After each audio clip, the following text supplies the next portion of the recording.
कि सपा और आरएलडी गठबंधन को लेकर 40 सीटों पर सहमति बनी हुई है, लेकिन 4 सीटों पर अभी कुछ चीजें बाकी बची हुई हैं जिस पर सहमति बननी है। लेकिन 36 सीटें लगभग तय हो गई हैं कि आरएलडी कहां से चुनाव लड़ेगी। और इन सब के बीच बात करें अगर हम समीकरणों की, तो एक बार फिर से रुक करते हैं ब्यूरो चीफ अजीत सिंगराठी का। अजीत जी, सवाल यह भी उठता है कि अगर हम पश्चिमी उत्तर प्रदेश की बात करें तो 20% जाट है, 30 से 40% मुस्लिम आबादी है, और कुछ सीटों को मिला लें तो लगभग 55 सीटें प्रभावित होती है इस कॉम्बिनेशन से।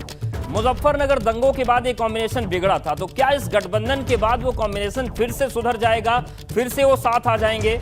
इसकी संभावना दिखती है।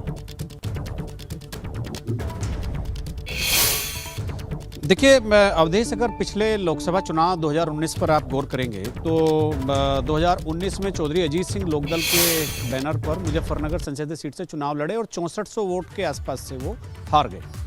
तो मात्र ये बहुत बड़ा अंतर नहीं होता किसी लोकसभा में 6 साढ़े 6 हज़ार वोट से हार जाना, और चौधरी अजीत सिंह का हार जाना एक बड़ी बात थी। और चूँकि वो बड़े नेता थे पश्चिम के और लोकदल के, पुराने किसानों का आंदोलन में साथ रहे, और इस किसान को पुनर्जीवित करने में जिस दिन यहाँ गिरफ्तारी हो रही थी नोएडा में गाजीपुर पर, तो उनका एक बड़ा सपोर्ट माना जाता है। और लोग कहते भी हैं कि उन्होंने इसको जिंदा करने के लिए एक बड़ा काम किया था।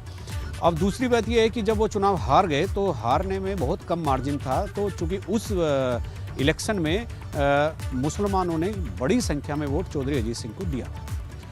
चूँकि वोटों का कॉम्बिनेशन जैसा अभी आपने बताया कि अगर मुसलमान वोट नहीं देते तो चौधरी अजीत सिंह को करीब 1 से सवा लाख वोटों से हारना चाहिए जी।